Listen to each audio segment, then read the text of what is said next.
कुछ बच्चे ऐसे होंगे जो कोचिंग तो नहीं जाते होंगे पर घर में बैठ के ऑनलाइन यूट्यूब वगैरह से कोर्सेज लेते होंगे। बॉर्डर इश्यूज़ के, मनी लॉन्ड्रिंग के, ये सब शब्द मैं अपने से नहीं बना रहा हूँ, ये सब शब्द मेंशन्ड है सिलेबस में।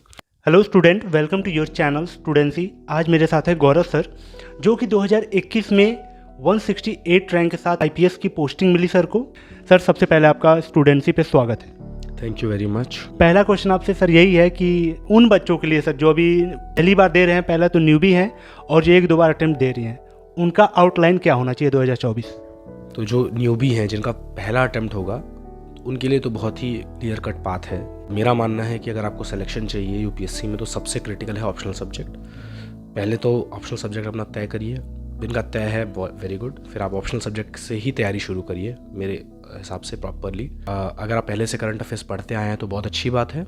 अगर आप करंट अफेयर्स आपने नहीं पढ़ा है तो आप थोड़ा थोड़ा न्यूज़ देखना शुरू करिए, हल्का फुल्का न्यूज़पेपर पढ़ना शुरू करिए। जो डेली करंट अफेयर्स कंपाइलेशंस आते हैं कोचिंग वगैरह के, वो भी आप देखना शुरू करिए। एकदम प्रॉपर स्टार्टिंग में ही सब कुछ नहीं करना है, थोड़ा इनिशिएट करिए अपने आप को इस प्रोसेस में।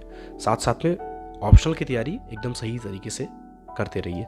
शुरुआत तो इस तरीके से होनी चाहिए। सर, सेकेंड बात कि जो एनसीईआरटी, लोग कहते हैं कि आपको एनसीईआरटी स्टार्ट करना चाहिए, तो क्या ऑप्शनल के साथ हम एनसीईआरटी लेके चलेंगे या फिर स्टैंडर्ड बुक लेके चलेंगे? देखिए, जैसा कि मैंने कहा, फर्स्ट अटेम्प्ट वालों के लिए आप शुरुआत करिए ऑप्शनल सब्जेक्ट से। साथ साथ में अपने जीएस के लिए आप एनसीईआरटी करते रहिए। एनसीईआरटी इस तरीके, जैसे पॉलिटी है तो पॉलिटी के लिए एक एनसीईआरटी आती है वर्किंग ऑफ कॉन्स्टिट्यूशन, वो अच्छी है मेरे ख्याल से। मैंने तो नहीं पढ़ी है वो थोड़ा देखा है मैंने बस उसे।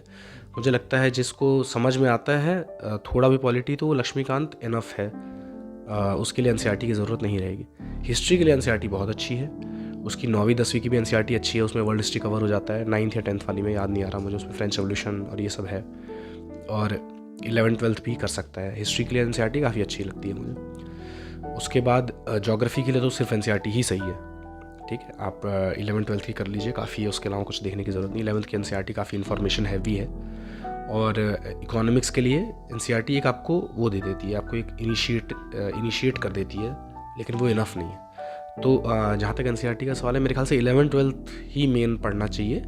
हिस्ट्री का आप पढ़ सकते हैं 9th 10th, बाकियों का तो मुझे नहीं लगता कि 11th 12th से पहले का ज़्यादा वो है, लेकिन आप पढ़ते हैं तो कोई नुकसान नहीं है, अच्छा है। वो इंसानों को अपना लेवल समझना पड़ेगा। एकदम ही आप किसी और बैकग्राउंड से आए, ह्यूमैनिटीज़ का आपको कोई अंदाज़ा नहीं है, तब आप 8 9 10 11 12 भी पढ़िए। क्या हम इसको 3-3 महीने के स्लॉट में कुछ चीज़ें अपनी रख सकते हैं क्या, कि 3 महीने हमें स्टैंडर्ड बुक यहाँ देना है, 2 सब्जेक्ट को कवर कर लेना है, क्या ऐसे लेके चले? जी बिल्कुल, इस तरह की प्लानिंग तो आपको करनी ही पड़ेगी। कुछ बच्चे इसमें से होंगे जो कोचिंग क्लासेस में जाते होंगे, कुछ बच्चे ऐसे होंगे जो कोचिंग तो नहीं जाते होंगे पर घर में बैठ के ऑनलाइन यूट्यूब वगैरह से कोर्सेज लेते होंगे। या फिर एक गुड न्यूज शेयर करना चाहूंगा उन एस्पिरेंट के साथ जो कि कोचिंग के हैवी फीस से डरते हैं।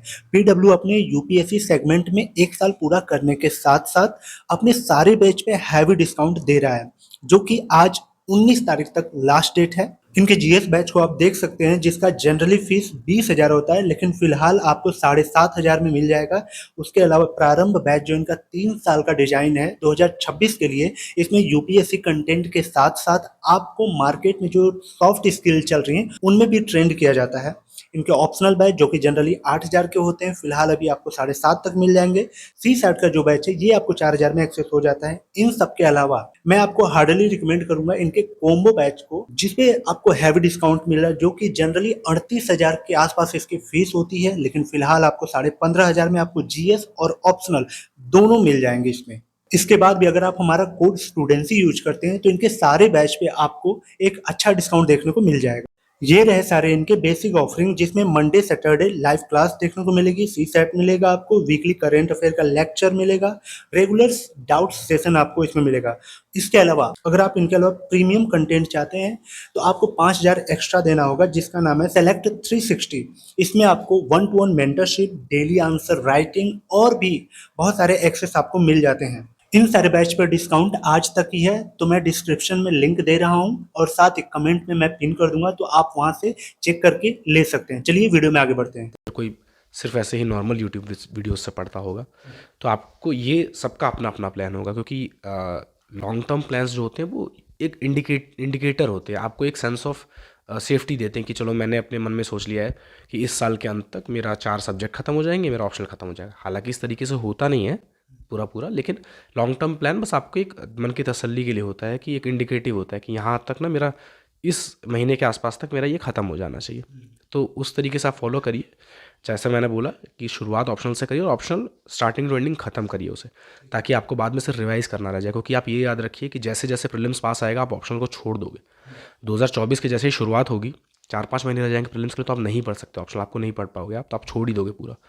तो सही तरीका यही है कि एक बार जैसे ही आपकी एनसीईआरटीज़ खत्म हुई, फिर आप प्रॉपर अपने उन सब टेक्स्ट पे आ जाओ। लक्ष्मीकांत, स्पेक्ट्रम, इन्वायरमेंट के लिए शंकर आईएएस, इन इकॉनमी के लिए श्रीराम, जो भी आप कोर स्टैंडर्ड टेक्स्ट फॉलो करना चाहते हैं, ठीक है, उसमें आप मेरे ख्याल से 20-20 दिन, 25-25 दिन एक सब्जेक्ट को देते रहिए और साथ साथ में ख़त्म होते रहेगा, इर्रेस्पेक्टिव ऑफ कि आप क्लासेस ले रहे हो कि नहीं।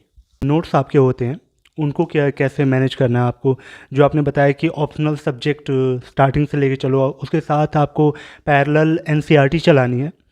इसके नोट्स क्या पहले से नोट्स अपना रेडी करते चलना है ऑप्शनल का, या फिर? देखिए, डायरेक्टली एनसीईआरटी से नोट्स बनाने की ज़रूरत नहीं। ऑप्शनल का, जैसे पहले मैं ऑप्शनल का जवाब देता हूँ, ऑप्शनल तो आपको डेफिनेटली नोट्स बनाने हैं। मेरा जैसा ऑप्शनल इंग्लिश लिटरेचर था, उसकी कोई ना मैंने क्लासेस ली हैं ना किसी से मदद ली है, पूरा मैंने खुद ही पढ़ाई की है। तो उसमें पूरा सेल्फ स्टडी था, तो उसके अगर मैं नोट्स नहीं बनाता तो कभी नहीं कर पाता रिवीजन, क्योंकि आपको वो 4-5-6 महीने की पढ़ाई आपको 5-5 दिन में रिवाइज़ करनी पड़ेगी मेंस के पहले। तो आपको डेफिनेटली नोट्स बनाने हैं। एनसीईआरटी के एज सच आप नोट्स ना भी बनाएं, अगर आप अंडरलाइन कर ले तो काम चल जाएगा, और छोटे नोट्स बना ले तो सही है। स्टैंडर्ड बुक्स के भी आप स्पेसिफिक चीज़ों के नोट्स बना सकते हैं। मेनली मेरे ख्याल से नोट्स बनाए जाते हैं जो करंट इश्यूज़ चल रहे हैं, वो आप समझ लीजिए क्वेश्चन ही बन जाएंगे। जैसे फॉर एग्जांपल अभी आजकल G20 चल रहा है, तो काफ़ी ज़्यादा एक्सपेक्टेड है कि इस साल G20 पे क्वेश्चन आएगा ही आएगा। तो जो मैं ये कह रहा हूँ कि आपको 20-25 दिन, 30 दिन एक सब्जेक्ट को देने हैं और सब्जेक्ट बाई सब्जेक्ट ख़त्म करना है, तो उसमें आपको क्या है, उसमें आपका सबसे बड़ा जो साथी होने, जो आपके प्रिपरेशन का पर्सपेक्टिव हो, वो मेंस होना चाहिए। और उसमें आपका साथी सिर्फ 2 ही हैं, एक प्रीवियस ईयर पेपर और एक सिलेबस। तो मेरा जो होता था नोट मेकिंग, वो पूरा का पूरा सिलेबस के अकॉर्डिंग होता था। मैं एग्जांपल दे देता हूँ, जैसे अगर मैं इंटरनल सिक्योरिटी पे नोट्स बना रहा हूँ, तो मेरे 3-4 पेज के साइबर सिक्योरिटी के नोट्स होंगे, 1-2 पेज के मैरीटाइम सिक्योरिटी के, 1-2 पेज के बॉर्डर फोर्सेस के, बॉर्डर इश्यूज़ के, मनी लॉन्ड्रिंग के। ये सब शब्द मैं अपने से नहीं बना रहा हूँ, ये सब शब्द मेंशन्ड है सिलेबस में। तो सिलेबस के हर टॉपिक के आपके पास थोड़े थोड़े नोट्स होने चाहिए, और वही अल्टीमेटली आप लिख के आओगे। और नोट्स में एक और चीज़ है कि आप प्रीवियस ईयर पेपर देखेंगे, पिछले 2013 के बाद से पैटर्न चेंज हुआ है, तो 2013 के बाद के आप सारे पेपर देखोगे, जो जो उस पर्टिकुलर टॉपिक से क्वेश्चन आ चुके हैं आप उसके भी नोट्स बनाओगे। तो ये है नोट मेकिंग का प्रोसेस। सर, बात करें अगर यूपीएससी जैसे एग्ज़ाम की काफ़ी लंबी जर्नी है, और साथ ही ये लिखने वाला एग्ज़ाम है, मेनली अगर लिख के ही पास होना है आपको, प्री तक ही नहीं रहना है, तो सर बात करते हैं अगर आंसर राइटिंग की, जो 2024 के लिए कर रहा है। आपने ये जो टाइम ड्यूरेशन बताया 5 महीने स्टार्टिंग ऑप्शनल के साथ, ठीक है, तो सर क्या इस टाइम ड्यूरेशन में वो आंसर राइटिंग भी लेके चल सकता है, या फिर उसको नहीं करना अभी, क्योंकि वो भी तो पहली बार कर रहा है?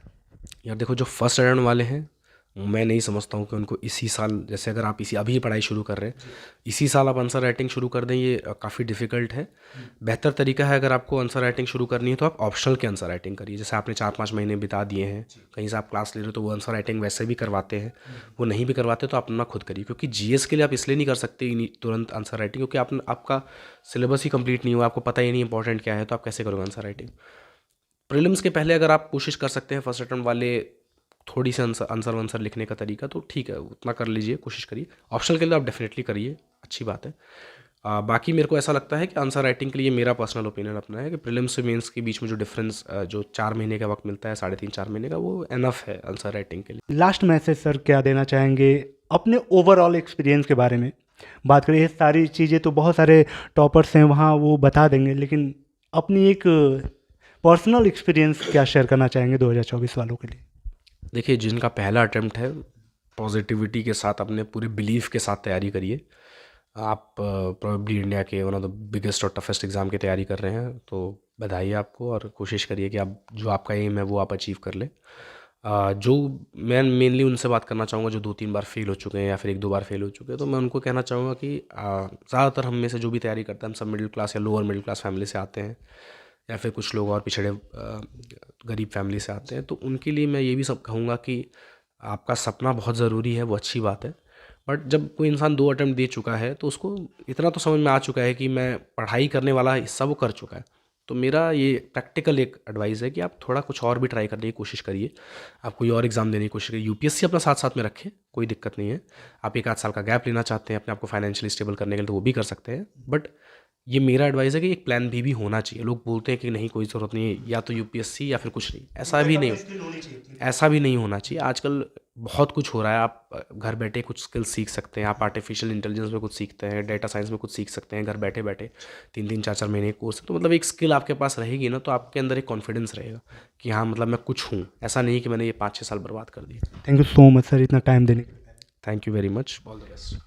होप गाइज आपको वीडियो पसंद आई हो। ये क्वेश्चन जो होते हैं मेरे नहीं होते, ये आपके ही क्वेश्चन होते हैं जो कि मैं ऐसे एक्सपर्ट्स और एस्पिरेंट जो सेलेक्टेड हो गए हैं उनसे मैं पूछता हूँ। तब तक के लिए जहाँ रहें सुरक्षित रहें, बाय बाय।